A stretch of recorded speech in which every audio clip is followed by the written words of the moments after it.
अध्याय 161 पहली परत। जब डेविस दूसरी तरफ पहुंचा तो बेचैनी की एक लहर अचानक उसे लगी, जिससे उसका छिपाना झिलमिलाने लगा, जिससे वह आसपास के किसी भी पर्यवेक्षक की समझ में अस्तित्व से अंदर और बाहर चला गया। वहां कौन है? उसके कानों में एक चीख गूंज उठी।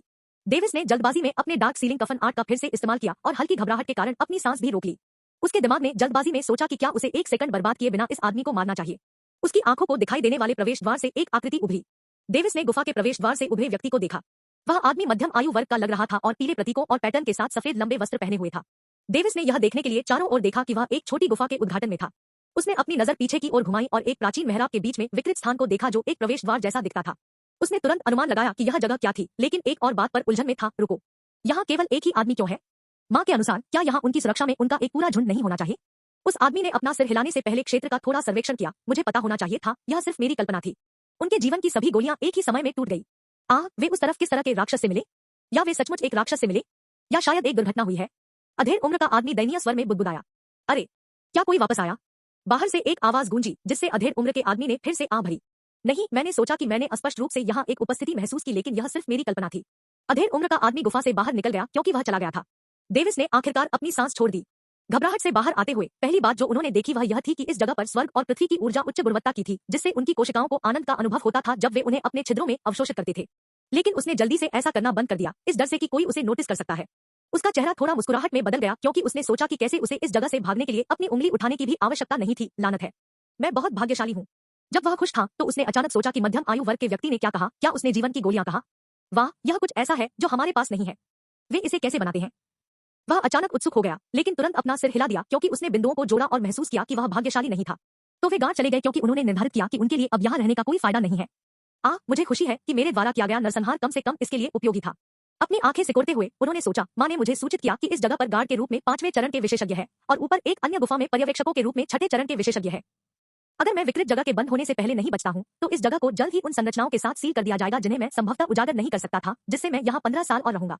उसने अपने दांत भींच लिए और मुझे एक निर्णय दिया, अगर मैं यहाँ उन लोगों का उपयोग करता हूँ जो इस जगह की रखवाली करते हैं तो मुझे चोरी छिपे बचने में सक्षम होना चाहिए। उसकी आंखें निर्ममता से चमक उठीं। धीरे धीरे गुफा के प्रवेश द्वार पर चलते हुए उसने बाहर झांका और पहाड़ों को देखा जो उसकी दृष्टि के छोर तक पहुंच गए। उसका मुंह बंद हो गया क्योंकि उसने सोचा, यह कटा हुआ पर्वत खंड है। जैसे ही उसकी माँ ने उसे बताया, वह उसके दिमाग में आ गया। यह जगह लोरेट साम्राज्य राजधानी और एस्टन साम्राज्य राजधानी के बीच की दूरी जितनी लंबी थी। अपनी श्रद्धा से बाहर आते हुए उसने पहाड़ी की सतह पर रखी मेज पर नजर डाली और देखा कि लगभग 10 लोग उत्सुकता से बैठे थे और बेचैनी से एक जेर पत्थर के साथ खेल रहे थे। क्या वे लंबी दूरी का ट्रांसमिशन भेज रहे हैं? डेविस ने अनुमान लगाया, लेकिन महसूस किया कि यह उसका कोई काम नहीं था और इसलिए उसने तुरंत उनके नाम देखने के लिए अपनी डेथ गॉड आइज का इस्तेमाल किया। भले ही डेविस बता सकता था कि वे 5वें चरण के थे, लेकिन ऐसा लग रहा था कि उनकी आत्मा साधना की कमी थी जिससे वे उसकी जांच को नोटिस करने में असमर्थ थे। डेविस मुस्कुराया, इस तथ्य पर खुश था कि उन लोगों के पास कम आत्मा की खेती थी और किसी भी तरह उसे चमत्कारिक रूप से नोटिस नहीं किया गया था। अन्यथा उसे यहाँ हर किसी को मारना पड़ता और इन तथाकथित बाहरी लोगों को अपने अस्तित्व से अवगत कराना पड़ता। उसने उनके नाम लिखे क्योंकि वह अपनी बुरी योजना पर भयानक रूप से हंस रहा था। हालांकि यह निश्चित रूप से अच्छा था जब इसे क्षेत्र के दूसरी तरफ तीसरी परत से माना जाता था। सफेद रंग के अधेड़ उम्र के व्यक्ति ने सिर हिलाते हुए कहा, यह एक बहुत बड़ी त्रासदी है जिसे अल्स्ट्रीम परिवार, गिरते बर्फ संप्रदाय और विशाल क्लाउड हॉल बर्दाश्त करने की उम्मीद नहीं कर सकते थे। उसके बगल में एक अन्य आदमी ने भयभीत आवाज में पूछा, किसी भी तरह से हमें उनकी मौत के लिए जिम्मेदार ठहराया जाएगा? क्षेत्र अचानक कुछ सेकंड के लिए शांत हो गया, इससे पहले कि वे एक दूसरे पर हंसने लगे। अचानक वे सभी कठोर हो गए क्योंकि उनकी आंखें बंद हो गई। डेविस की स्थिति से कुछ किलोमीटर ऊपर। मार डालो, उन सभी को मार डालो, तेज आंखों वाला एक आदमी गुस्से से चिल्लाया। उसके सामने भयभीत आंखों वाले कई लोग थे, उनका शरीर तेज आंखों वाले आदमी द्वारा दिखाए गए दबाव से कांप रहा था। आउटर हॉल एल्डर, हमने पहले ही 185वें चरण के विशेषज्ञों को उनकी मृत्यु के लिए भेज दिया है। अब और नुकसान होगा और हमारे गठबंधन को इसका खामियाजा भुगतना पड़ेगा। एक और आदमी ने अपनी हिम्मत जुटाई और अपनी आंखें बंद करते हुए जवाब दिया। आउटर हॉल एल्डर ने उसे ठंडी आंखों से देखा। उसका पीक 6ठे चरण का दबाव उस पर उतर रहा था, जिससे उसे घुटने टेकने पड़े। अभी भी 20 और 5वें चरण के किसान हैं जिन्हें हम भेज सकते हैं। अगर हम कम से कम दूसरे पक्ष को नुकसान नहीं पहुंचा सकते हैं तो अपने जीवन को जब्त करने पर विचार करें।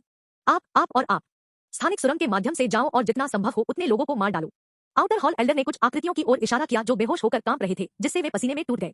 भले ही उन्हें जाने के लिए कहा गया था, फिर भी उन्होंने कुछ स्पष्ट आशा रखी कि अगर उन्होंने देरी की तो आउटर हॉल एल्डर उन्हें जाने देगा। क्या बात है, आप लोग जाना नहीं चाहते? आउटर हॉल एल्डर ने धीरे से पूछा। आउटर हॉल एल्डर, हम मौत से डरते नहीं हैं। हम जिससे डरते हैं वह व्यर्थ में मर रहा है।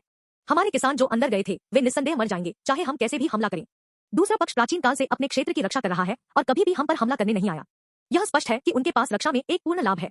आउटर हॉल एल्डर का चेहरा बदसूरत हो गया। आप सभी, बहुत अच्छा।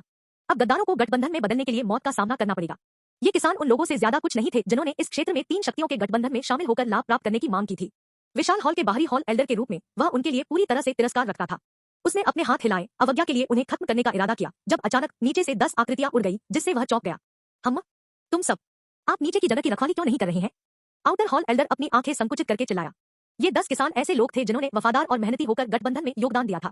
दूसरे शब्दों में, वे ऐसे लोग थे जिन्हें गठबंधन द्वारा स्वीकार किया गया था, इसलिए उनके पास उस जगह की रक्षा करने का अवसर था जहां गठबंधन के जूनियर गए थे। हमारे गठबंधन के सभी युवा अभिजात वर्ग मर गए हैं। अगर हम बदला नहीं ले सकते हैं तो हम अपना जीवन व्यर्थ में जीते हैं। उनको मार डालो।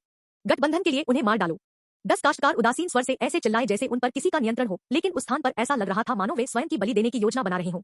आउटर हॉल एल्डर की आंखें प्रशंसा से चमक उठीं और उन 10 आकृतियों को पूरी गति से विकृत स्थान पर भागते हुए देखा। उन्होंने उन्हें रोका नहीं, लेकिन उनके बलिदान पर संतुष्टि महसूस की। आप सभी ने यह देखा। यही वफादारी है। इन कायरों को मारने का फैसला करते हुए आगे बढ़ते ही उसका स्वर अविश्वसनीय रूप से रक्त पिपासु हो गया। अध्याय 162 शिकार खत्म हो गया है। दूसरी परत में खाई से एक आकृति उभरी और एक विनाशकारी तकनीक का इस्तेमाल किया, जिससे उस स्थान पर घनी दरारों के साथ गठन झिलमिलाने लगा। गठन को सुदृढ़ करें, सम्राट एस्टन चिल्लाया। उसकी आवाज पूरे युद्ध के मैदान में गूंज रही थी जो रक्षात्मक संरचनाओं के माध्यम से उनके नियंत्रण में थी। व्यक्तिगत रूप से वे इन बाहरी लोगों के लिए कोई मुकाबला नहीं थे, लेकिन उनके पूर्वजों द्वारा बनाई गई संरचनाओं के माध्यम से यह इन 5वें चरण के किसानों को रोकने में सक्षम था। सम्राट एस्टन और अन्य 5वें चरण के विशेषज्ञ एक हत्या गठन के केंद्र में थे, जो भी खाई से दिखाई देता था उसे नष्ट कर देता था। खाई के अंदर गहरी स्थानिक सुरंग मौजूद थी, जो उस स्थान से जुड़ती थी जहां पहली परत में बाहरी हॉल एल्डर मौजूद था। ये चूहे, वे हर बार चुपके से हमला कर रहे हैं, हमारे रक्षा ढांचे को तोड़ने की कोशिश कर रहे हैं। सम्राट रूथ के चेहरे पर एक बदसूरत भाव था। हमने कितनों को मारा है? सम्राट क्लेमोर ने अपने चेहरे पर एक गंभीर अभिव्यक्ति के साथ पूछा। 157 5वें चरण के विशेषज्ञ, सम्राट रॉस ने गंभीर आवाज के साथ कहा। चारों सम्राटों के चेहरे पर एक गंभीर भाव था। कोई फर्क नहीं पड़ता कि उन्होंने इसे कितनी बार देखा, यह उन्हें हीनता की भावना और कुएं में मेंढक होने की भावना प्रदान करेगा। उनके ग्रैंड सी कॉन्टिनेंट में केवल कुछ 5वें चरण के विशेषज्ञ थे, जबकि दूसरा पक्ष उन्हें उनकी मृत्यु के लिए भेजता है जैसे कि वे तोप का चारा थे। इस तुलना और उनके दृष्टिकोण को समझना उनके लिए थोड़ा कठिन था। हर बार जब बाहरी लोगों का आक्रमण समाप्त हो गया, तो इसने उनके दिल में लालच का आह्वान किया, जिससे उन्हें अपने लाभ और विकास के लिए अन्य साम्राज्यों को लूटने के लिए प्रोत्साहित किया गया। हम गठन को संभालो। सम्राट एस्टन ने देखा कि एक पतला लेकिन अकेला सिलहूट एक लड़खड़ाते हुए तरीके से गुप्त प्रवेश द्वार से बाहर निकलता है। उन्होंने गठन का नियंत्रण एक अन्य विशेषज्ञ को दे दिया और जल्दी से अपनी बेटी के पास उड़ गए, जो गुप्त प्रवेश द्वार से बाहर आ रही थी। शर्ली, तुम इतनी जल्दी बाहर क्यों हो? केवल आधा दिन ही बीता है। शर्ली ने ऊपर देखा, उसका गोरा चेहरा काफी दुखी था, अपने दिल में कुछ उदासी के साथ अपने पिता की आकृति को देख रहा था। उसने जल्दी से अपनी अभिव्यक्ति बदल दी और व्यंग्य से मुस्कुराई। शिकार खत्म हो गया है। सम्राट एस्टन उसके बगल में उतरा और अपना सिर हिलाया। मैं देखता हूँ, शिकार खत्म हो गया है ना? शिकार खत्म हो गया है। सम्राट एस्टन को उसके अर्थ का एहसास हुआ और उसने अपनी आंखें चौड़ी कर दी, क्योंकि उसने तेज आवाज में पूछा। दूसरे सम्राटों ने उनकी आंखों में भ्रम के साथ उन्हें देखा। अचानक विकृत स्थान से कुछ और सिलहूट उभरे, जबकि पहली बार प्रवेश करते समय उसी असुविधा का अनुभव किया। यह अविश्वसनीय है। मुझे विश्वास नहीं हो रहा है कि हमने कितना नुकसान हासिल किया। हाँ, सौभाग्य से हमारे पास खुद की रक्षा करने के लिए हमारा परिवार है। उनके बाद समय बीतने के साथ साथ युवा अभिजात वर्ग बाहर निकल आए, जिससे जगह की रखवाली करने वाले विशेषज्ञ अविश्वसनीय रूप से नाराज हो गए। कायर, आप सभी कायर हैं। आप सभी अपने जीवन को इतना महत्व देते हैं। मैंने नहीं सोचा था कि जूनियर पीढ़ी इस हद तक गिर जाएगी। ऊपर से विभिन्न निराश टिप्पणियां गूंजने लगी, जिससे अधिकांश युवाओं की अभिव्यक्ति थोड़ी अजीब हो गई। चुप रहो, सम्राट एस्टन चिल्लाया, जिससे विशेषज्ञों ने अपना मुंह बंद कर लिया। फिर उसने उसे देखा। शर्ली, जल्दी से पिता को बताओ कि क्या हुआ था। शर्ली ने अपना मुंह खोला, जिससे अन्य विशेषज्ञों ने ध्यान दिया। बाहरी व्यक्ति की प्रतिभाएं मर चुकी हैं, उनमें से एक भी जीवित नहीं बचा है। उनका बयान सुनकर भीड़ चुप हो गई। इलाके में चीखने चिल्लाने की आवाजें उठीं। हा, सम्राट एस्टन, ऐसा नहीं है कि मैं उस मामले के लिए आपका या किसी और का मजाक उड़ा रहा हूँ, लेकिन मैंने नहीं सोचा था कि ये युवा खुद को दयनीय रूप से बचाने के लिए इस तरह के झूठ की कल्पना करेंगे। एक विशेषज्ञ ने अविश्वासपूर्ण स्वर में बात की। अपने लिए बोलो। शर्ली ने उदासीन रूप से जवाब दिया। उस विशेषज्ञ को सम्मान देने की जहमत नहीं उठाई। तुम, उस विशेषज्ञ ने गुस्से में चेहरे के साथ उसकी ओर इशारा किया। बस जब उसने फिर से उसका मजाक उड़ाने के लिए अपना मुंह खोला, तो उसके मुंह से कोई शब्द नहीं निकला, क्योंकि वह अपने दृश्य में रखे गए दृश्य को देख रहा था। संभ्रांत युवाओं ने सभी ने अपने अंतरिक्ष के छल्ले से लाशों को बाहर निकाला और अपने हाथ बढ़ाए। उनके हाथों में कुछ अंतरिक्ष के छल्ले थे जो ग्रैंड सागर महाद्वीप में मौजूद लोगों के समान नहीं दिखते थे। कुछ के पास कई थे और अधिकांश के पास कुछ थे, जबकि शेष खाली हाथ थे। इस क्षेत्र में पूरी तरह से सन्नाटा छा गया, जिससे उन युवाओं को अनजाने में एक निश्चित व्यक्ति की एक ही पीढ़ी में होने पर गर्व महसूस होता है, लेकिन ज्यादातर खुद को नुकसान पहुंचाने के लिए गर्व महसूस करते हैं। यह वास्तव में क्या हुआ? सम्राट एस्टन ने अपने चेहरे पर एक उत्साहित भाव के साथ पूछा। वह बेहोश होकर अनुमान लगा सकता था कि क्या हुआ था, क्योंकि इस जगह पर अभी केवल एक आंकड़ा गायब था। अन्य सम्राटों ने भी अपनी संरचनाओं को छोड़ दिया, क्योंकि उन्होंने इसे अन्य विशेषज्ञों को सौंप दिया और जमीन पर उतरे। वे संभवतः अपनी आंखों के सामने उन कई अंतरिक्ष छल्लों को देखते हुए नहीं रह सकते थे, एक राशि जो शायद एक साम्राज्य के धन से अधिक हो सकती थी। रॉयल फादर, यह इस तरह है। क्रिस्टो एस्टन ने अपनी छोटी बहन को थोड़ा सा देखा जो संकोच कर रही थी, और समझाया। वह बेहोश होकर अनुमान लगा सकता था कि उसकी छोटी बहन पहले की घटनाओं से काफी दिल टूट गई थी, और उस तक वह केवल अपना सिर हिला सकता था। उनकी व्याख्या सुनकर कि उन्हें केवल लाशें कैसे मिली, उनके चेहरे शुद्ध अविश्वास में बदल गए। यह अप्रत्याशित है कि सोल फोर्जिंग कल्टीवेशन में प्रिंस डेविस की प्रवीणता इतनी जबरदस्त थी। सम्राट रूथ ने अपना सिर हिलाते हुए आह भरी, जबकि उसका स्वर प्रशंसा में से एक था। आपका क्या मतलब है कि यह अप्रत्याशित है? अगर मेरे पास उस वरिष्ठ जैसा कोई गुरु होता तो मैं भी साधना में कुशल होता। सम्राट रॉस ने असंतुष्ट स्वर में जवाब दिया। डेविस की ताकत से काफी ईर्ष्या हुई। तो फिर आपके पास एक क्यों नहीं है? ऐसा इसलिए है क्योंकि आपके पास प्रतिभा नहीं है। सम्राट रूथ ने बेरहमी से जवाब दिया, जिससे सम्राट रॉस का चेहरा थोड़ा गुस्से के साथ बदल गया। तो वह कहाँ है? सम्राट एस्टन ने उत्साह से पूछा। शायद दूसरी तरफ छोड़ दिया गया है, उसके मालिक को शायद वहां इंतजार करना चाहिए। क्रिस्टो ने अपना अनुमान बताते हुए अपना सिर हिला दिया। सम्राट एश्टन का चेहरा अकड़ गया, इससे पहले कि उसने थोड़ी सी आह भरी एक अफसोस। सच में अफसोस की बात है। उन्होंने शर्ली को देखते हुए यह टिप्पणी की, जिससे शर्ली को देखकर वह कांपने लगी। अध्याय 163 सत्य को तोड़ना। सम्राट रूथ के चेहरे पर खेद के भाव थे। अगर उसे जल्द ही पता था कि डेविस दूसरी तरफ पहुंच जाएगा, तो वह उससे अपने गुरु की मदद से अपनी बेटी की देखभाल करने का अनुरोध करता। सम्राट रॉस और सम्राट क्लेमोर ने एक दूसरे को देखा, उनकी आंखों ने उस मामले को एक बार और सभी के लिए भूलने का फैसला किया। वे जानते थे कि उनके संवर्धन के लिए क्या बेहतर था, और उन्होंने तदनुसार अपना निर्णय चुना। उन्हें लगा कि उनका निर्णय 100% बुद्धिमानी भरा है। वे सभी डेविस के व्यक्तित्व को जानते थे, और उन्होंने देखा कि जब उनकी मंगेतर लगभग मार दी गई थी तो उन्होंने कैसे प्रतिक्रिया दी थी। क्या होगा अगर उन्होंने उसके परिवार को निशाना बनाने की कोशिश की? क्या उनके वापस आने के बाद उन्हें निकाल नहीं दिया जाएगा? इसके अलावा उसके पास एक मास्टर था जो अपनी उंगली के झटके से उन्हें मिटा सकता था। क्या वह स्वामी अपने शिष्य के परिवार की रक्षा के लिए कुछ नहीं छोड़ेगा? यह अत्यधिक संभव था। ये उनके विचार थे और उनके पूर्व निर्णय में बदलाव का कारण थे। सम्राट एश्टन ने आगे बढ़कर कांपती हुई आकृति के कंधे पर हाथ रखा। शाही पिता आपको दोष नहीं देते हैं, हर कोई गलती करता है। पिताजी। शर्ली ने अपने आंसू रोकते हुए अपने होंठ काट लिए। वह रोना नहीं चाहती थी, खासकर इस भीड़ के सामने नहीं। उन्होंने कहा, यह ठीक है, वह हमारी लीग से बाहर है और उसकी प्रतिभा को देखते हुए शायद हजारों महिलाएं होंगी। आप ऐसा नहीं चाहेंगे, है ना? इसे दिल पर न लें, बस इसे अपने जीवन में एक मूल्यवान सबक बनने दें। सम्राट एश्टन ने उसके सिर को थपथपाते हुए कहा। वह संभवतः अब उसे दोष नहीं दे सकता था कि सब कुछ खो गया है। अगर उसने ऐसा किया तो वह जानता था कि इसका उसके विकास पर विपरीत प्रभाव पड़ेगा। अचानक खाई में विकृत जगह झिलमिला उठी और एक आकृति भयभीत चेहरे के साथ भाग गई, क्योंकि एक चिल्लाहट गूंज रही थी, पागलपन। यह पागलपन है। हा, वह आदमी पागल हो गया था जब उसने देखा कि उसके पीछे विकृत स्थान झिलमिला रहा था और सामने रखी संरचनाओं की भीड़ थी। एक और व्यक्ति उभरा और उन्माद में शब्दों को चिल्लाया, ग्रैंड सागर महाद्वीप की महिमा। बूम। वह आकृति आत्मनष्ट हो गई जब वह पागल हो गए आदमी के पास पहुंच गया, जिससे उस स्थान के चारों ओर एक विस्फोट हुआ, जिसने रक्षा गठन को थोड़ा तोड़ दिया। जगह की रखवाली करने वाले विशेषज्ञों ने इस तमाशे को पूरी तरह से आश्चर्य और अविश्वास में देखा। इससे पहले कि वे अपनी हत्या की संरचनाओं को लॉन्च कर पाते, उनके दुश्मन को उनके महाद्वीप के नाम की महिमा करते हुए एक और दुश्मन ने मार डाला। यह किस तरह की कल्पना थी? वे इसके बारे में थोड़ा भी समझ नहीं सके। कुछ क्षण बीत गए, इससे पहले कि कोई हैरान होकर बोला, क्या हमें इस घटना का श्रेय प्रिंस डेविस को भी देना चाहिए? ज्यादातर लोगों का चेहरा एक अजीब अभिव्यक्ति में बदल गया, इससे पहले कि वे एक दूसरे के चेहरे को देखते और चारों दिशाओं में अपने सिर हिलाते हैं, जैसे कि हाँ और नहीं कह रहे हों। उनमें से अधिकांश ने महसूस किया कि यह अधिक संभावना है कि डेविस के मास्टर ने यह गड़बड़ की थी, न कि वह। आखिरकार वे अभी भी मानते थे कि डेविस आत्मविनाश में 5वें चरण के विशेषज्ञ को नियंत्रित करने के लिए पर्याप्त मजबूत नहीं है। क्योंकि प्रिंस डेविस वह व्यक्ति था जिसने इन सभी 200 युवा अभिजात वर्ग का शिकार किया था, मुझे लगता है कि हमें लूट को 5 भागों में विभाजित करना चाहिए। एक हिस्सा लोरेट परिवार के लिए, जबकि अन्य 4 भाग हमारे 4 परिवारों के लिए। शर्ली अचानक बोली, जिससे युवाओं की आंखें असंतोष में झिलमिला उठीं। आप ऐसा कहने वाले कौन होते हैं? हाँ, लोरेट परिवार ने किसी भी प्रतिभागी को नहीं भेजा, जबकि प्रिंस डेविस दूसरी तरफ चले गए। हाँ, हम अपनी मेहनत की कमाई को सिर्फ इसलिए क्यों दें क्योंकि आपने ऐसा कहा है? केनेथ क्लेमोर के आगे बढ़ने और मुस्कुराते हुए बोले, राजकुमारी शर्ली, सिर्फ इसलिए कि आप उसके अच्छे पक्ष में आना चाहते हैं, आप चाहते हैं कि हम अपनी कड़ी मेहनत से अर्जित प्रयासों का बलिदान करें।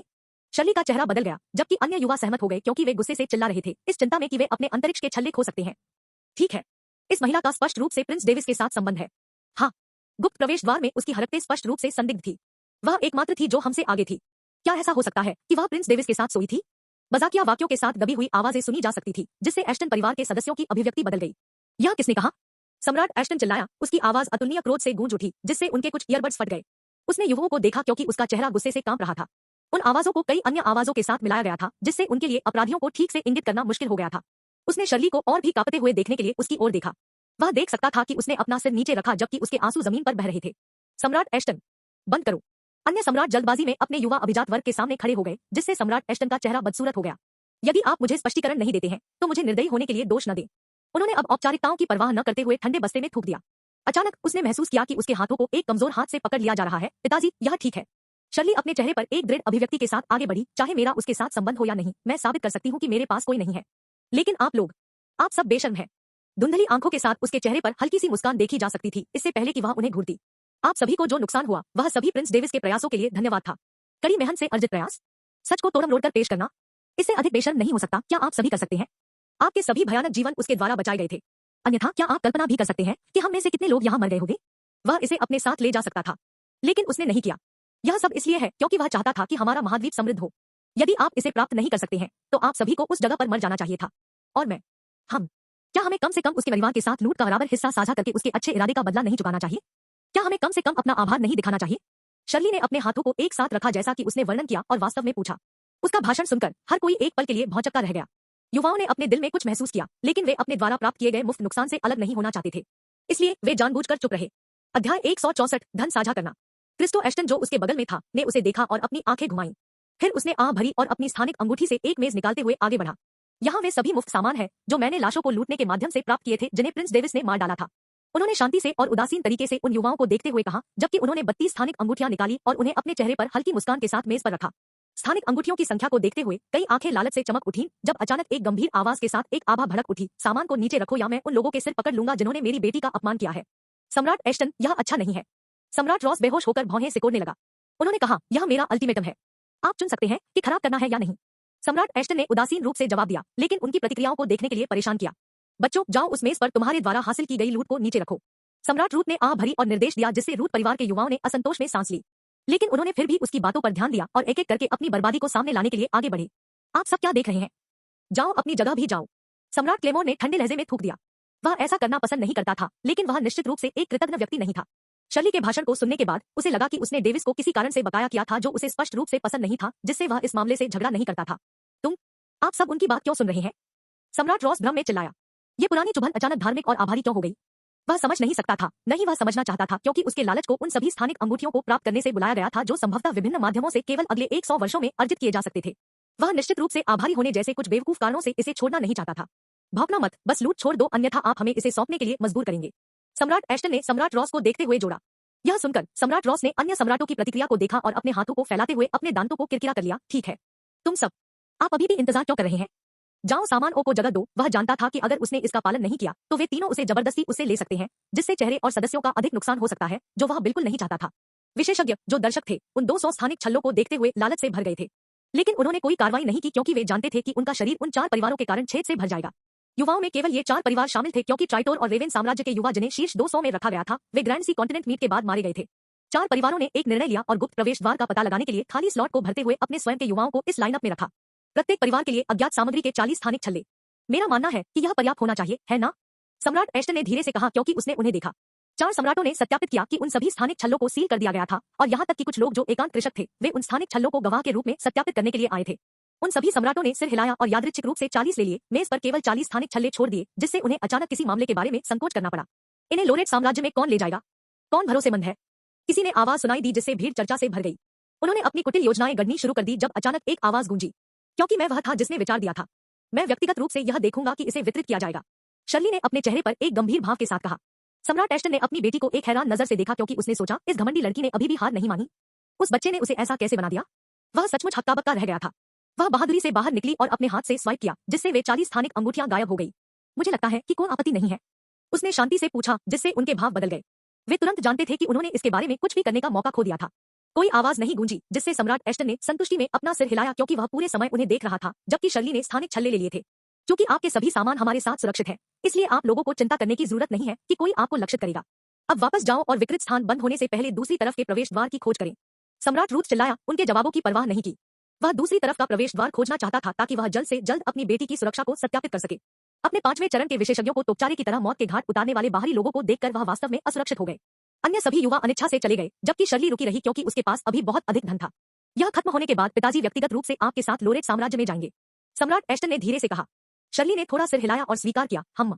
उसने आह भरी, उसे नहीं पता था कि उसकी दुर्दशा के बारे में क्या सोचना है, लेकिन एक पिता के रूप में वह कम से कम जो कुछ भी वह करना चाहता था, जो कुछ भी उसने उसके कार्यों में सही समझा, उसका समर्थन करना चाहता था, ताकि वह ठीक हो सके और आगे बढ़ सके। इसके बाद भीड़ ने विकृत अंतरिक्ष सुरंग के बंद होने तक इंतजार किया, लेकिन इसने उन्हें नाराज कर दिया, क्योंकि दूसरी तरफ से कोई नया दुश्मन नहीं आया, जिससे वे काफी भ्रमित हो गए। इस क्षेत्र का उद्घाटन उनके लिए काफी उत्सुक अनुभव था, जिससे उन्हें अपने सिर हिलाने का मौका मिला, क्योंकि उन्होंने एक निश्चित व्यक्ति के बारे में सोचा था। और स्वाभाविक रूप से युवा गुप्त प्रवेश द्वार बंद होने से पहले लौट आए, अभी भी दूसरी तरफ के रास्ते की खोज करने में सक्षम नहीं थे। इसके लिए वे केवल फिर से आह भर सकते थे, क्योंकि उन्होंने हजारों वर्षों से अधिक समय तक ऐसा किया था। अध्याय 165 युद्ध। बेजान शव सतह पर पड़े थे, जमीन को खून से लाल कर रहे थे, क्योंकि क्षेत्र के चारों ओर एक कच्ची बदबू आ रही थी। HMPH। इस तरह के कचरे को हमारे गठबंधन में शामिल होने के लाभों का आनंद लेना चाहिए। वे निश्चित रूप से जानते हैं कि सपने कैसे देखें। तेज आंखों वाले आउटर हॉल एल्डर ने ठंडे स्वर में थूक दिया। उनके कपड़े खून से लथपथ हो गए थे, क्योंकि उन्होंने व्यक्तिगत रूप से और क्रूरता से इन 5वें चरण के विशेषज्ञों को मार डाला था जब उन्होंने उनकी आज्ञा का पालन करने से इनकार कर दिया था। उन्होंने कहा, संसाधनों की कितनी बर्बादी है, कम से कम वे हमारे गुस्से को बुझाने के लिए उपयोगी थे। एक अन्य 6ठे चरण के विशेषज्ञ ने क्रूरता से हंसते हुए व्यंग्य किया। उनके कपड़े ऐसे लग रहे थे जैसे कि यह अल्स्ट्रीन परिवार से संबंधित था। निर्दयी और अनुचित। क्लेयर के दावे के बावजूद कि यह कितना सुंदर था, यहाँ दुनिया इस तरह काम करती है। N0 ग्रैंड सागर महाद्वीप की तुलना में जो आम सहमति तक पहुंचकर आंशिक रूप से स्थिर हो गया है, यह दुनिया अभी भी वर्चस्व के लिए संघर्ष कर रही थी, जिसे कोई भी अपने लिए लेने में सक्षम नहीं था। बहुत सारी शीर्ष शक्तियां थी, जिन्होंने बदले में यहाँ के किसानों को अपने अधिकार और धन को समृद्ध करने के लिए योजना बनाने और लूटने के लिए प्रोत्साहित किया, यहाँ तक कि मृत्यु की संभावना पर भी। यहाँ प्रतिष्ठा एक दवा की तरह थी। वे इस पर इतना नशे में हो जाते हैं कि वे अपनी प्रतिष्ठा बनाए रखने के लिए अपने स्वयं के परिवारों का भी बलिदान करते हैं। चेहरा। लोग अपने स्वामी की सेवा पूरी निष्ठा के साथ करते हैं, बस इसलिए कि वे अपने जीवन में बाद में छोड़ न जाएं। वे अपने जीवन को समृद्ध करने के लिए कुत्तों की तुलना में अपनी पूंछ को बेहतर तरीके से हिलाते हैं और अपने मालिक की बोली लगाने में संकोच नहीं करेंगे। यह एक कुत्ता खाने वाला कुत्ता दुनिया थी। लोग भरोसा करने से डरते थे, एक दूसरे से सावधान रहते थे, हर चीज से सावधान रहते थे, अपने वरिष्ठों को चूसते थे और अपने स्वीकृत समक्षों के साथ यथास्थिति बनाए रखते थे। यह ग्रैंड सागर महाद्वीप में भी काफी सच था, लेकिन यह इस दुनिया की तरह काफी प्रचलित नहीं था। मुझे आश्चर्य है कि क्या वे 10 गार्ड हमारे कुछ दुश्मनों को मारने में कामयाब रहे। अगर आप उनके कौशल पर गौर करो तो वे अपने स्तर पर काफी मजबूत है। आउटर हॉल एल्डर ने अपनी थोड़ी को छूते हुए कहा, ठीक है।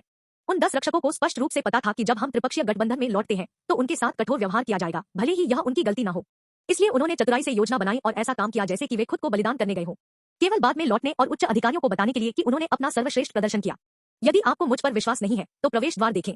सच्चाई तब सामने आनी चाहिए। एक नीली लूट वाली औरत ने ऐसे बात की जैसे वह यह सब जानती हो।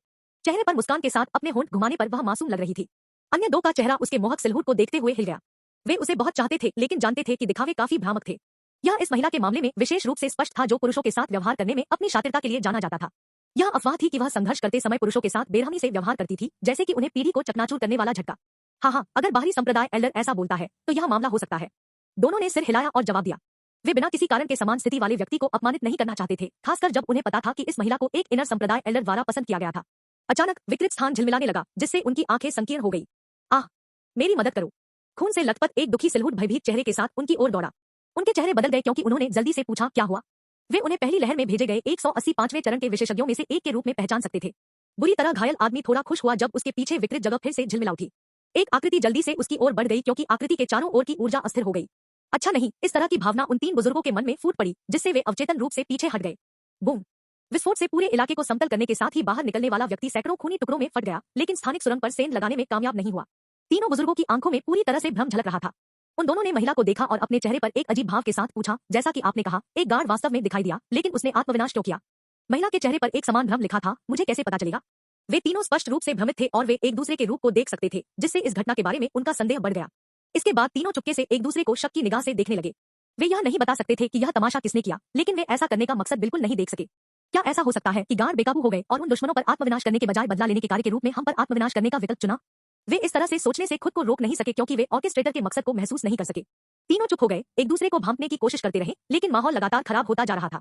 कहो, चलो उच्च अधिकारियों को रिपोर्ट करते हैं। नीले रंग की लूट वाली महिला ने अपने आसपास इकट्ठा हो रही शत्रुता को दूर करते हुए कहा, चलो ऐसा करते हैं। अन्य 2 बुजुर्गों ने सहमति में अपना सिर हिलाया। हालांकि वे तीनों त्रिपक्षीय गठबंधन के थे, लेकिन वे आखिरकार अलग-अलग समूहों के थे। इसलिए मौत के लिए लड़ाई काफी आम थी जब तक कि किसी को उनके अपराधों से पता नहीं चलता है। फिर भी एक दूसरे को देखते हुए उन्होंने अपने अपने वरिष्ठों को जेड पत्थर के माध्यम से संदेश भेजा और आगे के निर्देशों की प्रतीक्षा की। उन्होंने कुछ समय बाद जेड पत्थर के साथ खिलवाड़ किया और कुछ मिनट बाद उस पर कुछ शब्द बोले। उन्होंने एक दूसरे को देखा, थोड़ा घबराया, क्या आप लोगों को मुख्यालय बुलाया गया था? अन्य 2 ने धीरे धीरे अपना सिर हिलाया, यह दर्शाता है कि उन्हें वही निर्देश प्राप्त हुए। ठीक है, चलो उम्मीद करते हैं कि वे हमें हल्की सजा के साथ जाने देंगे। नीले कपड़े पहने महिला मुस्कुराई। अन्य 2 ने शाप दिया क्योंकि वे जानते थे कि उसे एक इनर संप्रदाय एल्डर का समर्थन प्राप्त था। अध्याय 166 पलायन। पहाड़ी क्षेत्र से 000 किलोमीटर दूर जहां ग्रैंड सागर महाद्वीप के लिए अंतरिक्ष पोर्टल स्थित था। बंजर भूमि में जहां वनस्पति नहीं है, रेतीले मैदानों के चारों ओर बिखरे पानी की केवल कुछ बूंदें देखी जा सकती थी। क्या हाल ही में बारिश हुई है? एक आकृति अचानक कहीं से दिखाई नहीं दी, जबकि सूरज की गर्म किरणों ने भूमि को चिलचिलाती गर्मी से भर दिया। अचानक दिखाई देने वाला सिलहूट ऐसा लग रहा था जैसे यह एक भ्रम था जो किसी की आंखों पर चाले खेलता था। यह 5 एक लंबा कालालूट सिलहूट डेविस था, जो अपने ऊपर मौजूद छठे चरण के विशेषज्ञों को विचलित करते हुए भागने में कामयाब रहा। भले ही उसके पास उनकी नाक के नीचे भागने का आत्मविश्वास था, लेकिन वह कोई जोखिम नहीं लेना चाहता था। वह नहीं जानता था कि उसकी योजना काम करती है या नहीं वह परिणाम जानने में दिलचस्पी रखता था। उसे बस उनका ध्यान भटकाने की जरूरत थी और यह उसके लिए काफी था। उसने ऊपर देखा और बादलों से भरे आसमान को देखा जो सूरज की किरणों को भी अवरुद्ध नहीं कर सकता था, जैसे कि वे बहुत पतले थे। वह मुस्कुराया और आगे बढ़ना जारी रखा। उसके चेहरे पर एक हल्की सी मुस्कान देखी जा सकती थी क्योंकि उसने अपनी बाहों को चौड़ा कर दिया था। हाँ, यह स्वतंत्रता की भावना है। उसने क्षण भर में महसूस किया कि वह बोझ से मुक्त था, एक स्वतंत्र पक्षी के रूप में लापरवाह था। लेकिन तुरंत उसने उस विचार पर अपनी आंखें घुमा दी। उसे अभी भी बहुत सी चीजें करनी थी। स्वतंत्रता की क्षणभंगुर भावना पर असंतोष में उनका चेहरा खिल उठा। स्वतंत्रता एक भ्रम है, वास्तव में स्वतंत्रता जैसी कोई चीज नहीं है जब तक कि आप हमेशा अकेले न हो, किसी के दिमाग में मौजूद न हो। वह एक दार्शनिक बूढ़े व्यक्ति की तरह बुदबुदाया जो अपने जीवनकाल के अंत तक पहुंच गया था। वह अचानक रुक गया और उन पहाड़ों की ओर देखा जहां से वह आया था और उसने अपना सिर हिलाते हुए कहा, मैंने कभी नहीं सोचा था कि इस जगह पर आने के बाद मैं इतना अकेला महसूस करूंगा। मैं उनसे जरूरत से ज्यादा जुड़ा हुआ हूँ। उसका दिल विशेष रूप से एवलिन की आवश्यकता की भावना से भरा हुआ महसूस करता था। वह वापस मुड़ गया क्योंकि उसने चलना जारी रखा और इस बार उसकी आंखों में मजबूत बनने का एक नया संकल्प था। 2 दिन बीत गए। डेविस मूल रूप से पुष्टि कर सकता था कि उसने अपनी डिटेक्शन रेंज छोड़ दी थी क्योंकि उसने अपने सिल्वर स्टेज कल्टीवेशन के साथ 10,000 किलोमीटर से अधिक की यात्रा की थी। लेकिन जहां तक उसकी आंखें देख सकती थी, यह अभी भी पहाड़ी रेगिस्तानी क्षेत्र था जिसने उसकी आंखें भर दी। लानत है, मुझे इस जगह पर आने से पहले रिवॉल्विंग कोर्ट स्टेज पर पहुंचना चाहिए था। डेविस चिल्लाया, अपनी आवाज को ढकने की जहमत नहीं उठाई। वह थका हुआ लग रहा था और उसकी आंखें थोड़ी धंसी हुई थी। अगर वह ऊंची उड़ान भर सकता था तो वह देख सकता था कि कौन सी दिशा इस जगह से जल्दी बाहर निकल जाती है। डेविस ने अपनी सोल सेंस का उपयोग करने की हिम्मत नहीं की। डर था कि वह एक ऐसे अस्तित्व से पकड़ा जा सकता है जिससे वह निपट नहीं सकता था। नहीं, वह इसे जांचने के लिए अपने आत्मा शरीर का उपयोग करना चाहता था क्योंकि वह एक खुले क्षेत्र में था। लेकिन इस समय यह समस्या नहीं थी। उसने 30 किलोमीटर ऊपर आकाश की ओर देखा और मंद-मंद मुस्कुराया। क्रूर गिद्धों का एक विशाल झुंड एक दिन से अधिक समय तक सीधे उसके ऊपर उड़ता रहा, जिससे एक बड़ा सिरदर्द पैदा हुआ जिसने उसे इस दुविधा में डाल दिया। उसकी आंखें एक विशिष्ट गिद्ध पर चली गई। यह 25 मीटर के पंखों वाला एक विशाल क्रूर गिद्ध था जो अपनी तेज कांटेदार चोंच के साथ भयानक लग रहा था, जो अंत में झुका हुआ था और इसकी पीठ भूरे रंग के सफेद पंखों से घिरी हुई थी। यह प्राणी विशेष रूप से एक दिन से अधिक समय तक उसके सिरदर्द का कारण था। मैं इतना दुर्भाग्यशाली क्यों हूँ? डेविस फिर से चिल्लाया। उन्होंने डार्क सीलिंग कफन आर्ट का उपयोग करने की कोशिश की लेकिन इसका कोई फायदा नहीं था क्योंकि यह सिर्फ पीछा करता रहा और अपनी पूंछ नहीं खोई। एक नश्वर रैंक प्रजाति ग्रैंड बीस्ट स्टेज जादुई जानवर, एक 5वां चरण जादुई जानवर। ये शब्द उसके दिमाग में गूंजते रहे जिससे वह पूरे समय इसकी उपस्थिति से सतर्क रहा। यह उसके पास नहीं था लेकिन अपनी बुद्धिमान आंखों के साथ काफी कड़ी निगरानी रखता था, जैसे कि पूरे दिन एक अंधे स्थान की तलाश कर रहा हो। यह उसके पास जाने की हिम्मत नहीं करता था क्योंकि डेविस अपनी आत्मा का उपयोग बेहोश होकर दबाव डालने के लिए कर रहा था। यह विधि काम करती है क्योंकि जादुई जानवरों में आमतौर पर कमजोर आत्माएं होती हैं। जब तक जादुई जानवर एक ऐसा अस्तित्व नहीं है जिसमें एक दुर्जय आत्मा संविधान है या आत्मा प्रकार की दौड़ से है, तब तक इसमें एक शक्तिशाली आत्मा नहीं होगी। यह पागल है, डेविस ने अपने दानतों को किरकिरा करते हुए कहा। यदि यह नीचे आ गया तो उसके पास इसके साथ जीवन और मृत्यु की लड़ाई में शामिल होने के अलावा कोई विकल्प नहीं होगा। सम्राट ट्राइटर और सम्राट रेवेन के पास कमजोर आत्मा की खेती थी, इसलिए वह अन्य 2 खेती प्रणालियों में उनकी 5वें चरण की खेती के बावजूद उन्हें मारने में सक्षम था। लेकिन यह एक जादुई जानवर था और भले ही 5वें चरण के जादुई जानवर में एक कमजोर आत्मा थी, लेकिन इसकी आत्मा अभी भी 5वें चरण की थी, जिसने इस मामले में डेविस के डेथ नोट को बेकार बना दिया। अपने डेथ गॉड आइज का उपयोग करके वह इसका नाम कैसे नहीं देख सकता था। वह बता सकता था कि यह कम से कम एक उच्च स्तरीय grand beast stage magical beast था। कम से कम यह एक पृथ्वी ग्रेड जादुई जानवर नहीं है, अन्यथा मैं अभी कमोबेश मर चुका होता। डेविस खुद को सांत्वना देते हुए बुदबुदाया। वह मजाक करने की कोशिश नहीं कर रहा था, लेकिन इसकी उपस्थिति और दृष्टि ने उसे एक भारी दबाव दिया जिसने उसकी रीढ़ की हड्डी पर ठंड भेज दी, जिससे वह थोड़ा आराम करने में भी असमर्थ हो गया। वह सचमुच अपने ऊपर मंडराते हुए मौत को महसूस कर सकता था, लालच से अपने मांस और हड्डियों को निगलने की प्रतीक्षा कर रहा था। उनकी मां ने उन्हें मैजिकल बीस्ट की प्रजाति रैंक में अंतर के बारे में सूचित किया था। जहां तक उनकी मां को पता था, 5 प्रकार की प्रजातियां रैंक थी और एक प्रजाति रैंक अंतर ने उच्च रैंक वाली प्रजातियों की संभावना को कम रैंक वाली प्रजातियों के खिलाफ जीतने की संभावना को काफी बढ़ा दिया। इस दुर्दशा से उन्हें खुशी हुई कि यह गिद्ध ग्रैंड सी कॉन्टिनेंट में मौजूद जादुई जानवरों की तरह सिर्फ एक नश्वर रैंक प्रजाति था। अचानक उसने महसूस किया कि उस पर दबाव डालने वाली नजर गायब हो गई, जिससे उसे जल्दी से उस पर नजर डालने के लिए प्रेरित किया गया। क्रूर गिद्ध ने एक निश्चित दिशा में दिखने के बाद धीमी आवाज दी। इसके बाद उसने उसकी ओर देखा जिससे उसके दिमाग में खतरे की घंटी बज गई। यह आ रहा है, डेविस ने तुरंत सोचा। अध्याय 167 खतरा। यह आ रहा है, डेविस ने तुरंत सोचा और एक सेकंड भी इंतजार किए बिना वह जहां भी देखा उस दिशा में भाग गया। वह नहीं जानता था कि उस दिशा में क्या था, लेकिन वह निश्चित रूप से जानता था कि इससे उसका शौकीन पीछा करने वाला बेचैन हो गया और उस पर हमला कर दिया। डेविस ने अपने दांतों को किरकिरा किया और अविश्वसनीय गति से दौड़ने के लिए अपनी सारी ताकत लगा दी। उसने पीछे मुड़कर देखा कि वह कई अन्य गिद्धों के साथ उस पर गिर रहा है। नहीं, एक गठन में शिकार। उसने अपनी आत्मा की भावना को उस दिशा में बढ़ाया जिसमें वह भाग गया था और जैसा कि उसने किया, उसने महसूस किया कि लोगों का एक समूह उसके रास्ते पर जा रहा है। 100 किलोमीटर, डेविस का डेव बदल गया। अपनी वर्तमान गति के साथ भी उस दूरी तक पहुंचने में उसे कम से कम 5 मिनट लगेंगे। उनके चेहरे पर एक अभूतपूर्व स्तर की गंभीरता चमक उठी क्योंकि उन्होंने दौड़ना बंद कर दिया और अपनी जमीन पर खड़े होने के दौरान गिद्ध को देखने के लिए मुड़ गए। उन्होंने एक काले भाले को बुलाया जो इसके अंत में बैंगनी चमक के साथ चमकता था। भाले के ब्लेड पर बिजली चमक रही थी जब उसने भाले पर अपनी पकड़ कस ली थी, जबकि उसकी बाहों से शाफ्ट के चारों ओर एक चांदी की आभा फैल गई थी। अत्याचारी आभा प्रवर्धन का उपयोग करने पर वह बड़बड़ाया, बेकाबू परिवर्तन। उसके शरीर के चारों ओर अंधा प्रकाश फूट पड़ा क्योंकि उसके चारों ओर एक चांदी की आभा शक्तिशाली वीरता से चमक रही थी। गिद्ध पहले से ही उससे 5 किलोमीटर से भी कम दूरी पर थे, जो कुछ ही क्षणों में उसे घेरने और कीमा बनाने के लिए तैयार थे। आकाशीय सुई महासागर। वह फिर से बड़बड़ाया क्योंकि उसके चेहरे पर एक भयावह मुस्कान दिखाई दी। एक शुद्ध पतली रेखा की घूमती धाराएं जो अनावश्यक लग रही थी, उनके सिर के ऊपर बन गई। अनावश्यक गोली की शुद्ध रोशनी उन गिद्धों की ओर चली जो ग्रैंड बीस्ट स्टेज के नीचे थे। गिद्धों की विशाल केतली ने उनकी आत्माओं को बेवजह भेद दिया था, जिससे पक्षियों की चीखें बुरी तरह गूंज रही थी। क्रूर गिद्ध गुस्से से दहाड़ा, आसानी से प्रभाव तकनीक के क्षेत्र को अवरुद्ध कर दिया और रक्तरंजित आंखों के साथ डेविस की ओर बढ़ गया। डेविस ने क्रूर गिद्ध की ओर गोली चलाई क्योंकि उसने एक विस्तृत स्विंग बनाया था। जब वह कुछ खून उगल रहा था तो धातु की आवाज आने के साथ ही उसका भाला और उसके तलन आपस में टकरा गए। उसका शरीर भारी रूप से प्रभावित हुआ था, जबकि भाला उसकी बाह में फटी मांसपेशियों के परिणामस्वरूप उसके हाथों से उड़ गया था। बूम! जैसे ही वह जमीन पर गिरा, जबकि धूल फैल गई, क्रूर गिद्ध गुस्से में दहाड़ा। डेविस ने अपने पूरे परिवार को मार डाला था। वह नाराज कैसे नहीं हो सकता है? अपने क्रोध से अंधा, यह फिर से नीचे गिर गया क्योंकि उसने अपने तालों का विस्तार किया। डेविस इसे अपनी आत्मा की भावना के साथ देख सकता था। उन्होंने जल्दी से एक सेक्रेट पियर्सिंग लांस का गठन किया और धूल से कुछ मीटर दूर होने पर इसकी ओर फेंक दिया। लांस आगे की ओर चला गया, लेकिन इसे विस्तारित तैलों द्वारा अवरुद्ध कर दिया गया, जिससे यह शून्य में बिखर गया। पवित्र आत्मा ढाल उसके चारों ओर एक अवरोध बन गया क्योंकि वह अपने तेज तालों से बचने के लिए बगल में कूद गया। इसकी आधी गति को सेक्रेट पियर्सिंग लांस द्वारा मार दिया गया था, जिससे उनके लिए समय पर इससे बचना संभव हो गया। उसके चेहरे पर थोड़ी सी मुस्कान दिखाई दी जब एक विशाल पंख उसके पीछे आया और उसे उड़ते हुए भेज दिया, जिससे उसकी बाधा टूट गई। डेविस ने उड़ते समय खून से लथपथ मुंह उगल दिया। 2 दिनों की सतर्कता से उसकी आत्मा शक्ति खर्च हो गई। उसके बाल हवा में बेतहाशा उड़ रहे थे और उसके चेहरे पर अभी भी एक हल्की सी मुस्कान थी जो अभी तक रसातल में फीकी नहीं पड़ी थी। निकट दूरी पर उन कुछ लोगों को जिन्हें डेविस ने अपनी सोल सेंस के साथ देखा था, विभिन्न वस्त्र और कवच पहने हुए थे। वे अपने पर्वतों के ऊपर बैठे हुए दौड़े जो अच्छी तरह से पैदा हुए शक्तिशाली घोड़ों की तरह लग रहे थे। समूह का नेतृत्व करने वाली एक महिला थी जो सटीक क्षेत्रों में सुंदर और उचित रूप से सुडौल दिखती थी। उसकी आंखें तेज दिख रही थी जबकि उसके नीचे एक घूंघट से ढका हुआ था जिससे उसकी विशेषताएं अज्ञात थी। उसके मखमल के रंग के बालों ने शालीनता से नृत्य किया जिससे उसे एक डैशिंग लुक मिला। उसने एक काले रेशमी वस्त्र पहने थे जो अजनबियों के दृष्टिकोण से देखने पर उसके तीखेपन और रहस्यमयता को दोगुना बढ़ा देता था। बड़ी बहन, हमारे लक्ष्य ने हमें नोटिस किया है और ऐसा लगता है कि यह एक बच्चा। उसके बगल में एक आदमी ने अपने चेहरे पर एक हैरान भाव के साथ टिप्पणी की। जल्दी करो, इससे पहले कि यह उस बच्चे को खा सके हमें उसे मारना होगा। महिला चिल्लाई, उसकी आवाज में चिंता का भाव मिला-जुला था। उसने देखा कि क्रूर गिद्धों की केतली उसे निगलने की कोशिश में उस पर गिर रही है। अच्छा नहीं, वह उछल पड़ी और अपनी आंखें चिंता से संकुचित होकर हवा में उछल पड़ी। उसके पैरों के नीचे हवा का एक धुंधला रास्ता बन गया जिससे वह जल्दी से दूरी तक बढ़ गई। चिंता की चीखें फूट पड़ी क्योंकि अन्य सभी अपनी बड़ी बहन के लौटने के लिए चिल्ला रहे थे, लेकिन इसका कोई फायदा नहीं हुआ। इसलिए उनके पास पीछा करने में जल्दी से उसके पीछे चलने के अलावा कोई विकल्प नहीं था। अचानक उनकी आंखें चौड़ी हो गई क्योंकि उन सभी ने कई गिद्धों को देखा जो मक्खियों की तरह बेजान होकर जमीन पर गिर गए थे जिन पर रहस्यमय तरीके से हमला किया गया था। वे सभी चौंक गए। बड़ी बहन, रुक जाओ, उस बच्चे के बारे में कुछ अजीब है। औरत रुक गई और एक पल के लिए हिचकिचाई। उसने गिद्ध को देखा जो पागल था और वह बच्चा जो उसके तालों के नीचे मरने जा रहा था। उसने अपने दांत किरकिरा किए और लड़के की ओर दौड़ी। यह हमारे पास इसे मारने का मौका है। जब तक वह पास पहुंची, लड़के को पागल क्रूर गिद्ध द्वारा उड़ते हुए भेजा गया था। महिला ने उंगली काट ली और एक सूक्ष्म उंगली की हरकत की जिससे उड़ने वाला डेविस प्रभाव से धीमा हो गया। डेविस को थोड़ा आराम मिला यह देखकर कि ये अनजान लोग उसे बचाने जा रहे थे। उन्होंने बचाव के लिए बैरियर का इस्तेमाल किया, साथ ही विंग हमले के प्रभाव का उपयोग लगभग 5 किलोमीटर दूर उड़ान भरने के लिए किया।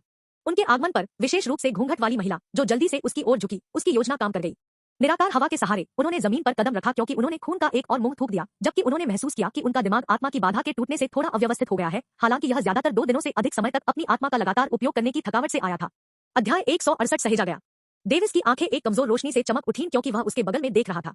एक औरत ने उसकी दृष्टि की रेखा में प्रवेश किया और अपने हाथों को उसके कंधों पर रखा। एक सेकंड बीतने से पहले उसने उसे एक संदिग्ध फिर भी चिंतित स्वर में कहा, तुम ठीक लग रही हो। उसने उसे शांत और हक्का-बक्का निगाह से देखा और कम से कम यह महसूस किया कि दूसरे पक्ष के पास उसके खिलाफ कोई बुरी इच्छा नहीं थी, लेकिन ठीक एक अंडरस्टेटमेंट था। उसकी आत्मा अविश्वसनीय रूप से कमजोर महसूस कर रही थी और वह सिर्फ आराम करना चाहता था और अपनी क्षतिग्रस्त आत्मा को धीरे-धीरे ठीक करना चाहता था। NOV.L.VIN क्रूर गिद्ध के शारीरिक कौशल को अवरुद्ध करने के लिए अपनी आत्मा का उपयोग करने का यह परिणाम था। क्रूर गिद्ध जोर से चिल्लाया, जल्दी से डेविस के पास पहुंचा। भले ही उसने समूह को देखा, इसकी आंखें अभी भी रक्तरंजित थी जिससे इसे शक्तिशाली समूह द्वारा बिल्कुल परेशान नहीं किया गया था। महिला खड़ी हो गई और क्रूर गिद्ध की ओर इशारा किया, विंड ब्लेड्स। उसके चारों ओर 10 निराकार तलवारें बन गई जिससे ब्लेड की सरासर तीव्रता से हवा कंपन करने लगी क्योंकि वे घूमते थे। क्रूर गिद्ध की मौलिक प्रवृत्ति तब शुरू हुई जब उन 10 निराकार तलवारों ने अविश्वसनीय गति से उसकी ओर गोली चलाई, लेकिन जब तक इसने प्रतिक्रिया व्यक्त की तब तक पूरी तरह से बचने के लिए बहुत देर हो चुकी थी। यह तब चकमा दे जब इसे अचानक शरीर के दाईं ओर 5 निराकार तलवारों से मारा गया। तलवारें उसके बड़े शरीर में घुस गईं, जबकि चोट से अधिक मात्रा में खून बाहर निकल गया। रेतीली सतह पर लुढ़कते हुए यह दर्द से चिल्ला रहा था। फ्यूचर द्वारा विज्ञापन। महिला ने हाथ के कुछ संकेत बनाए और क्रूर गिद्ध की ओर फिर से इशारा किया जिससे उन तलवारों ने दिशा बदल दी जो अपने लक्ष्य से चूक गए थे। बस जब यह लुढ़कना समाप्त हो गया और अंत में आकाश की ओर देखते हुए स्थिर हो गया तो इसके चेहरे के पास एक और 5 तलवारें दिखाई दी। कुची निराकार तलवारें जो पवन ऊर्जा को वहन करती थी उसकी आंखों में घुस गई और मस्तिष्क को भेद दिया। थोड़े समय के लिए झरने की तरह उसके सिर से प्रचुर मात्रा में रक्त बहता रहा क्योंकि क्रूर गिद्ध तब तक हिलता रहा जब तक कि उसकी मौत नहीं हो गई। इतना मजबूत। डेविस ने उस महिला को देखा जिसने बिना पसीना बहाए क्रूर गिद्ध को आसानी से मार डाला। यह एक grand beast stage magical beast था, लेकिन इसे इतनी आसानी से इस महिला ने मार डाला जो कम उम्र की लग रही थी। डेविस को यह विश्वास करना मुश्किल था कि वह किसी शक्तिशाली व्यक्ति से मिला था। इस देश में उसकी ऐसी किस्मत थी। एक पल के लिए उन्होंने सोचा कि वह इस तरह के कथानक कवच के लिए एक उपन्यास के किसी प्रकार के नायक थे। फिर उसने आह भरी क्योंकि उसे नहीं लगता था कि उसका जीवन वास्तव में थोड़े समय में खतरे में होगा, भले ही वह कटे हुए पर्वत खंडों से बच गया। संक्षेप में वह समझ गया कि उसने खुद को कम कर दिया, लेकिन जानता था कि इस तरह की घटनाएं अपरिहार्य थी और उसकी गलती नहीं थी। आखिरकार वह उस क्रूर गिद्ध को उकसाने या हमला करने नहीं गया। वह खिलखिलाकर हंस पड़ा क्योंकि उसने सोचा, मेरे शरीर में मांस का एक टुकड़ा होना भी आपदा को आमंत्रित करता है। उसने अफसोस से अपना सिर हिलाया। वह एक जानवर से क्या उम्मीद कर सकता है? उसे जाने दो। इच्छाधारी सोच। डेविस ने अपनी आत्ममुग्धता के लिए खुद का मजाक उड़ाया। महिला ने अपने आदमियों को कुछ आदेश दिए और एक निरीक्षण दृष्टि से लड़के को देखा।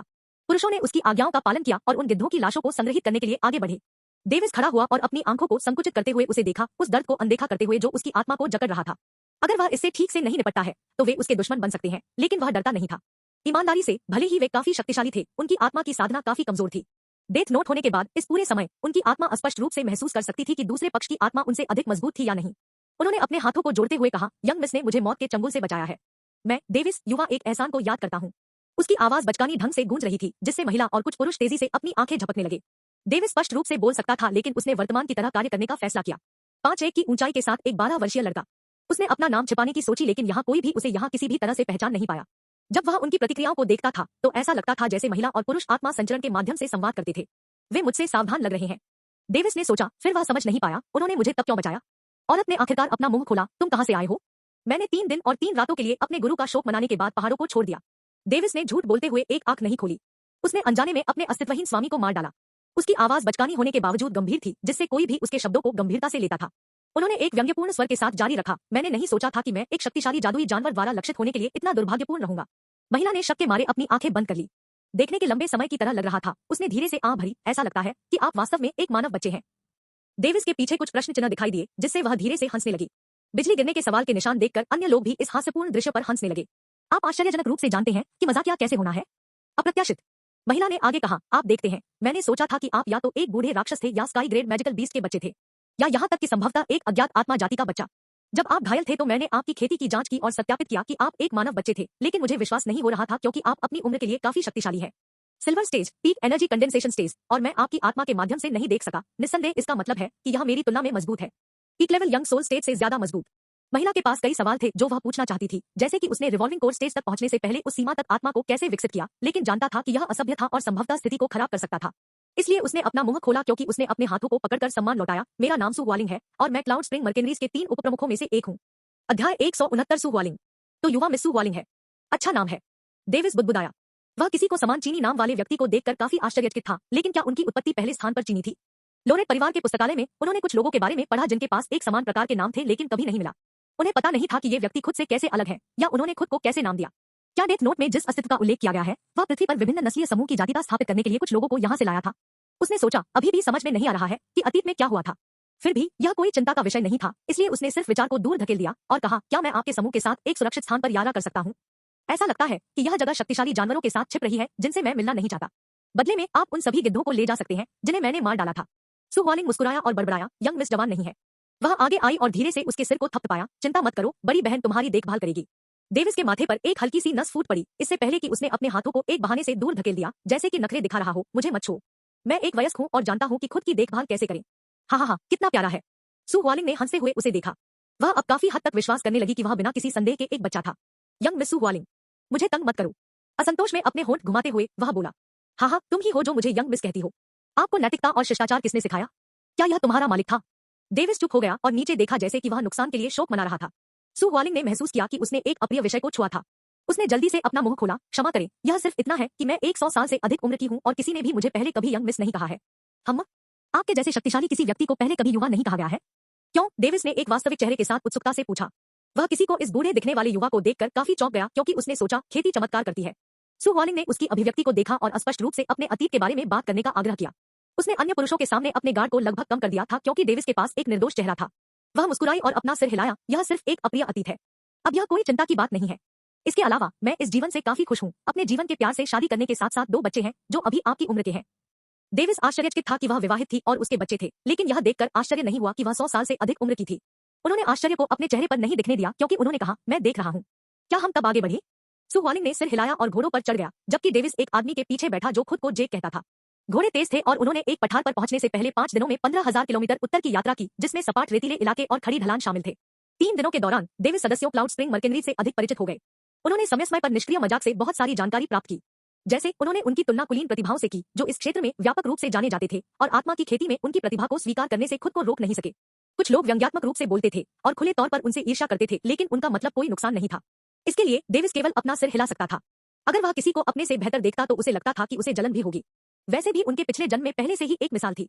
वह उन बच्चों से ईर्ष्या महसूस करता था जिनके पास एक प्यार और देखभाल करने वाला परिवार था, लेकिन अब उसके पास एक था, वह अब उनसे ईर्ष्या महसूस नहीं करता था। उन्होंने इस क्षेत्र के नक्शे की एक प्रति प्राप्त की और यह देखकर बहुत आश्चर्यचकित हुए कि यह क्षेत्र 3,500,000 किलोमीटर लंबा था। नक्शे का विस्तृत विवरण नहीं था, लेकिन उस पर केवल व्यापक रूप से ज्ञात स्थानों और संगठनों को चिन्हित किया गया था। इस क्षेत्र में 3 प्रमुख शक्तियां थी और वह उनमें से एक को जानता था क्योंकि यह उसकी मां का परिवार था। इस क्षेत्र को उजाड़ महाद्वीप के रूप में जाना जाता था और 3 प्रमुख शक्तियां थी, अल्स्ट्रीम परिवार, गिरती बर्फ संप्रदाय और विशाल क्लाउड हॉल। 3 प्रमुख शक्तियां बाहरी ताकतें थी। वे एक साथ जुड़ गए, त्रिपक्षीय गठबंधन बनाया और उजाड़ महाद्वीप पर विजय प्राप्त की। ये तीनों उच्चस्तरीय सम्राट ग्रेड शक्तियां थी जिनके शीर्ष पर 9वें चरण के विशेषज्ञ हैं। उनके अधीन विभिन्न मध्यस्तरीय सम्राट ग्रेड शक्तियां थी जिनके शीर्ष पर 8वें चरण के विशेषज्ञ थे और उनके तहत किंग ग्रेड प्रभाव थे जिनके शीर्ष पर 7वें चरण के विशेषज्ञ थे। इसी तरह किंग ग्रेड प्रभावों के तहत स्काई ग्रेड प्रभाव भी थे। लेकिन पृथ्वी ग्रेड और नश्वर ग्रेड प्रभावों से कोई परेशान नहीं था क्योंकि वे महत्वपूर्ण संसाधनों के लिए प्रतिस्पर्धा करने के लिए बहुत कमजोर थे। हालांकि इसका मतलब यह नहीं है कि निचले प्रभाव खुद को उच्च प्रभावों के लिए प्रस्तुत नहीं करेंगे, लेकिन इसके बजाय वे उनके साथ पक्ष लेने के लिए उत्सुक है। डेविस ने महसूस किया कि यह प्राकृतिक और तार्किक था। उन्होंने महसूस किया कि जीवित रहने के लिए लोग कुछ भी करेंगे, खुद को उच्च शक्ति के अधीन करना तो दूर की बात है। त्रिपक्षीय गठबंधन ने उजाड़ महाद्वीप पर विजय प्राप्त करने के बाद अधिकांश लोगों ने इसे त्रिपक्षीय गठबंधन क्षेत्र कहना शुरू कर दिया। इस स्थान पर 3 प्रमुख शक्तियों द्वारा लगाया गया प्रतिबंध था, यानी इस स्थान पर मौजूद शक्तियां 7वें चरण से अधिक नहीं होनी चाहिए, और इस नियम का पालन करने और लोगों को समझाने के लिए तीनों प्रमुख शक्तियों ने इसे नियंत्रित करने के लिए 7वें चरण के विशेषज्ञों को रखते हुए उत्तरी छोर पर एक मुख्यालय की स्थापना की। उन्होंने पठार के नीचे देखा और एक विशाल शिविर देखा जो एक छोटे से शहर की तरह दिखता था, जिसमें कई लोग विभिन्न प्रकार के कवच पहने हुए क्षेत्र में घूमते थे। विशाल शिविर को घेरते हुए विभिन्न सरणी संरचनाओं को देखते हुए उनकी भौहें संकुचित हो गई। वह देख सकता था कि उनमें से कुछ रक्षात्मक संरचनाएं थी जिनका उपयोग उनके आधार की रक्षा के लिए किया जाता था। हमारे क्लाउड स्प्रिंग मर्केनरी मुख्यालय डेविस में आपका स्वागत है, सु वॉलिंग ने अपने चेहरे पर एक कोमल मुस्कान के साथ कहा। अध्याय 170 क्लाउड स्प्रिंग मर्केनरीज। डेविस का चेहरा अपने चारों ओर के दृश्य को देखते हुए हिल गया। इस बंजर रेगिस्तान में उन्होंने खुद को क्लाउड स्प्रिंग मर्केनरीज नाम दिया। उन्हें लगा कि नाम और जगह के बीच कोई संबंध नहीं है। फिर भी डेविस ने स्वीकृति में अपना सिर हिलाया। वह अकेले यात्रा कर सकता था, लेकिन वह इस क्षेत्र की पेचीदगियों के बारे में कुछ नहीं जानता था, इसलिए उसके पास अधिक जानकारी प्राप्त करने के अलावा कोई विकल्प नहीं था। यह जानने के लिए उन्होंने जाने से पहले थोड़े समय के लिए उनके साथ रहने का फैसला किया। वे ढलान से नीचे कूद गए और एक प्रवेश द्वार के पास पहुंचे जो एक छोटे से गेट की तरह दिखता था। उनके सामने कुछ लोग थे। उनके चेहरे मुस्कुराते हुए थे क्योंकि वे निकट दूरी पर आने वाले आंकड़ों को देख रहे थे। एक आदमी आगे बढ़ा और बोला, बड़ी बहन सू वापस आ गई है। गेट के अंदर मौजूद लोग अचानक चौंक गए और उनमें से कुछ चिल्लाने की आवाज सुनकर दौड़कर आए। अपनी बड़ी बहन सू वॉलिंग का खुले तौर पर स्वागत करते हुए जय जयकार हुई। उनके पास उसके लिए अविश्वसनीय सम्मान था क्योंकि कुछ को इस गर्म रेगिस्तानी क्षेत्र में उसके द्वारा बचाया गया था जब उनके पास भरोसा करने के लिए कोई नहीं था। न केवल उसने उन्हें बचाया बल्कि उन्हें रहने के लिए एक जगह दी। स्वाभाविक रूप से वे अपने दिल में आभारी थे। एक महिला भीड़ से आगे बढ़ी और सू वॉलिंग को घूरने लगी क्योंकि उसकी आंखें धुंधली हो गई थी। उसे कांपते हुए देखकर भीड़ चुप हो गई। हमने तुम्हारे पति लिली का बदला ले लिया है, सू वॉलिंग ने कहा, जिससे बाहर निकलने वाली महिला फूट फूट कर रोने लगी। लगभग हर कोई अपने चेहरे पर एक आह के साथ उसे देख रहा था। कुछ हफ्ते पहले उसके पति और कुछ अन्य भाड़े के सैनिक क्रूर गिद्ध के तालों में मारे गए थे। उस समय वह उनके साथ थी, लेकिन भाग गई क्योंकि उसके पति ने उसकी इच्छा की रक्षा की। जब उसने देखा कि उसके पति को जिंदा खाया जा रहा है, तो उसके दिल के टुकड़े टुकड़े हो गए क्योंकि उसने उसकी त्वचा को फाड़ते हुए उस पर चोट मारी थी। उस भयानक दृश्य को देखने के बाद वह बेहोश हो गई। केवल एक अन्य टीम द्वारा पाया गया जिसने उसे सुरक्षित रूप से सुरक्षित किया था। बाद में उसे पता चला कि वह जीवित क्यों थी और क्रूर गिद्ध द्वारा क्यों नहीं खाई गई थी। ऐसा इसलिए था क्योंकि उसे सू वॉलिंग ने बचाया था, जिसके पास उस क्रूर गिद्ध से कीमा बनाने के लिए पर्याप्त शक्ति थी। लगभग हर कोई इन दो लोकप्रिय लव बर्ड्स के बारे में जानता था क्योंकि वे मजाक करते थे कि वे कितने जुड़े हुए हैं, लेकिन अब उसे आंसू में टूटते हुए देखकर उनके मुंह में एक बुरा स्वाद आ गया। कुछ पुरुषों को दया भी आई और वे अवचेतन रूप से उसकी रक्षा करना चाहते थे। भीड़ के सामने अचानक कुछ लोग आ गए, जिससे उनकी आंखों में कुछ श्रद्धा चमकते हुए भीड़ अपने आप तितर-बितर हो गई। पति, दूसरी बहन, तीसरी बहन। सू वॉलिंग की आंखें स्वचालित रूप से गर्म हो गई क्योंकि वह एक आदमी के गले में भाग गई थी। उस आदमी के पीछे 2 औरतें थीं, जिससे डेविस ने आश्चर्य से अपनी आंखें बंद कर ली क्योंकि उसने सोचा, ट्रिपल। उनके चेहरे कमोबेश सू वॉलिंग के समान थे। हालांकि उनके आंकड़े अलग थे और उनमें से प्रत्येक का अपना आकर्षण था, जिससे कोई अनजाने में उनके बारे में कल्पना कर सकता था। डेविस कोई अपवाद नहीं था, फिर भी वह अभी भी सभी अशुद्ध विचारों को जल्दी से हटाने में कामयाब रहा क्योंकि यह जल्दी से आया था। उन्होंने फिर व्यंग्यपूर्वक सोचा, सुंदरियों के प्रति पूरी तरह से प्रतिरक्षा बनने से पहले मुझे अभी भी एक लंबा रास्ता तय करना है। नेता दानियुस, कृपया मुझे मार डालो। अपने पति की मौत के लिए आंसू बहाने वाली महिला अचानक उस आदमी को देखते हुए बोली, जिससे अन्य लोग बहुत चौंक गए। डेविस ने महिला को देखा और अपनी आंखें बंद कर ली। वह कुछ हद तक उस दोहक को महसूस कर सकता था जो वर्तमान में उसके दिल में था। आखिरकार वह उस समय एवलिन को खोने के करीब सिर्फ एक बाल की लंबाई थी, लेकिन इसके बजाय उसने सिर्फ अपना दाहिना हाथ खो दिया। इसके बाद उसने अपना सिर हिला दिया क्योंकि वह इसके बारे में सोचना भी नहीं चाहता था। अब फ्यूचर द्वारा विज्ञापन, मैं अब जीना नहीं चाहता, महिला ने फिर से कहा, जिससे उस आदमी से एक आंख फूट पड़ी, जिसे लीडर डेनियोस कहा जाता था। उन्होंने एक नीले रंग का भाड़े का वस्त्र पहना था। उनके पास एक सटीक टोन बॉडी थी जो उनके मूर्तिकला एब्स और पेट के साथ सबसे अलग थी। इस आदमी को दानियुस कहा जाता था और वह क्लाउड स्प्रिंग मर्केनरीज का नेता था। वह हमेशा अपने चेहरे पर एक कोमल मुस्कान पहनते थे, लेकिन अब यह करुणा और विलाप में बदल गया। उसके पास लंबे काले बाल थे जो उसकी छाती तक पहुंच गए थे, जो वर्तमान में हवा में लहरा रहे थे, और उसकी आंखों में थकान का संकेत था। आदमी ने तलवार निकाली और महिला की ओर इशारा किया। पति, नहीं, आप ऐसा नहीं कर सकते। सू वॉलिंग की अभिव्यक्ति एक सेकंड के लिए गड़बड़ हो गई। वह नहीं चाहती थी कि ऐसा हो। डेनियुस ने अपनी आंखें बंद कर ली और अपनी पहली पत्नी सू वॉलिंग को देखा। उसने थोड़ा सा अपना मुंह खोला और अपना सिर हिलाया, उसे तब समझाओ। सू वॉलिंग महिला के पास जाने से पहले आशान्वित हो गई। लिली, मरने की कोई जरूरत नहीं है ना? वह बोली। लिली ने अपनी आंखें डेनियुस पर एक घातक तरीके से केंद्रित की थी। उसने धीरे धीरे सू वॉलिंग की ओर अपनी नजर घुमाई और पूछा, मुझे जीने की क्या जरूरत है? सू वॉलिंग जवाब देने से पहले चौंक गई। आपको अपने लिए जीने की जरूरत है। उसका जवाब सुनकर लिली की अभिव्यक्ति थोड़ी भी नहीं बदली, बल्कि इसके बजाय एक सवाल पूछा, क्या आप जीवित रहेंगे अगर आपके जीने का कारण मर गया? फिर उसने लीडर डेनियुस पर एक छोटी नजर डाली। उसके सवाल को सुनकर डेनियुस बेहोश हो गया, लेकिन उसे रोका नहीं क्योंकि उसने भी अपनी पहली पत्नी को देखा। उसका जवाब जानना चाहता था। सू वॉलिंग फिर से चौंक गया। वह कहना चाहती थी कि वह भी अपनी जान ले लेगी, लेकिन ऐसा नहीं कर सकी क्योंकि यह कहने के समान होगा कि लिली के मरने की इच्छा में कुछ भी गलत नहीं है। अपनी आंखें सिकोड़ते हुए उसने जवाब दिया, अगर मेरे पति की मृत्यु हो जाती है तो मेरे पास अभी भी मेरे बच्चों की देखभाल करने के लिए है। यह सोचकर कि उसने कितनी चतुराई से जवाब दिया, डेनियोस के चेहरे पर एक हल्की मुस्कान खिल गई क्योंकि उसने अपना सिर हिलाया।